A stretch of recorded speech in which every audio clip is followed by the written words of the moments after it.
Sarah's kitchen. I have a pot of gravy going with some pork. I have a pot of water right here ready to come to a boil. I have a 2-pound bag of rigatoni. And when the pasta is done and the sauce or gravy is ready, I will come back and I will show you how I make my bake rigatoni. See you soon. Welcome back. The sauce is ready. The pasta has been drained. So now it's just time to mix up the pasta before we put them in the baking tray. So I'm going to add a tablespoon of butter. And kind of mix it up. The pasta's still just a little bit warm.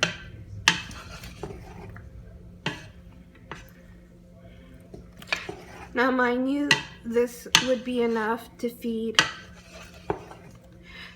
depending on your type of family, probably 6 to 8 people, and this is 2 pounds of pasta.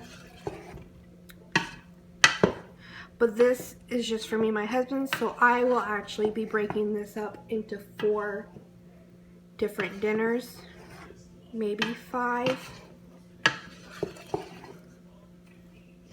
Okay, now that that's mixed, I'm gonna put 1 16-ounce of cottage cheese. I don't have ricotta. I'm not a big fan of ricotta in this dish, so I'm just going to use my cottage cheese just like I use in my lasagna. So 1 container.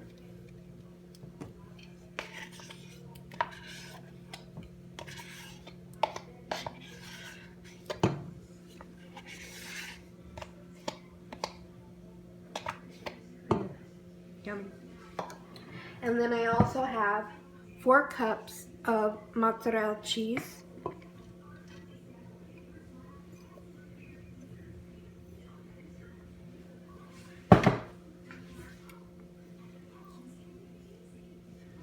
Just want to be careful, you don't want to squish your pasta. Now I do have to tell you that I did end up adding some ground beef to my sauce. I just had a little bag in my freezer that I've already had pre-cooked, just to give the sauce a little more flavor.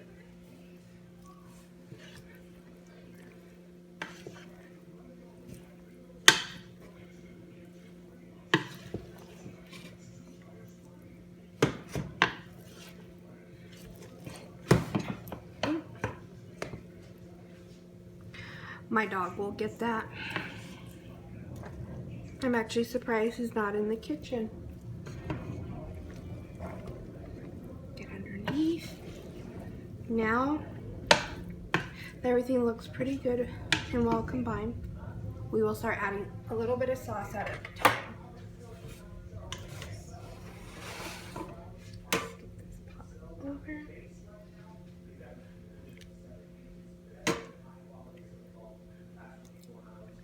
Now the pork will not go in this.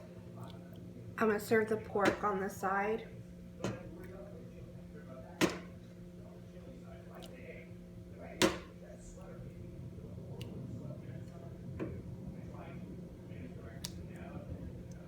You can never have too much sauce, especially considering that I will be freezing this.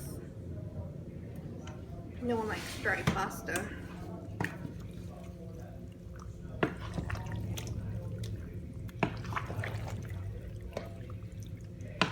And the cheese will just slowly start to melt.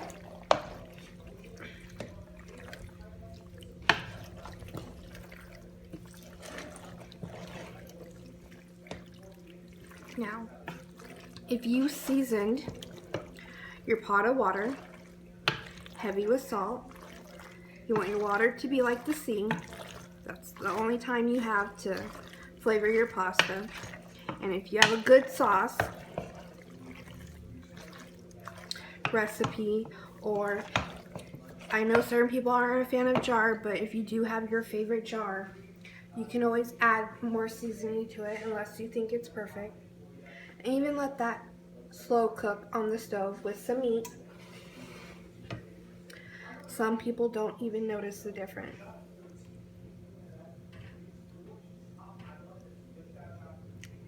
I'm just going to keep on adding more sauce.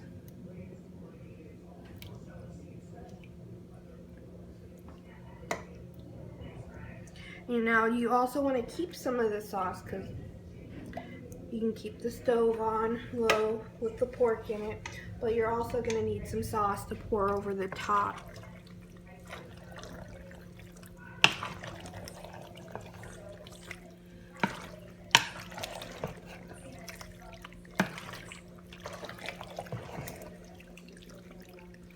Yeah, we'll put this in a baking dish, put a little sauce on the top, some more mozzarella,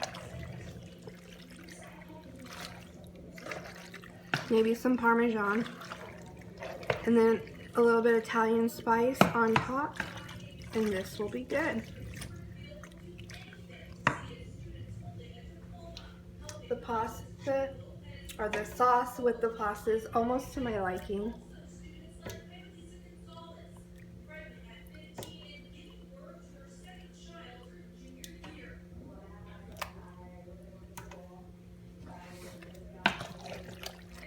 Perfect. This is how I like it. Nice and saucy. Now I cooked the pasta until it was al dente. The package says for al dente 10 to 12 minutes. I cooked it exactly 10 minutes. Drained it real quick.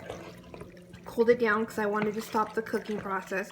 Because like I said, I will be baking these, so we don't want overcooked pasta. Perfect. So I'm going to separate this into my 4 pans, and I will come back to show you how I top it off.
And that's what it looks like when it comes out the oven.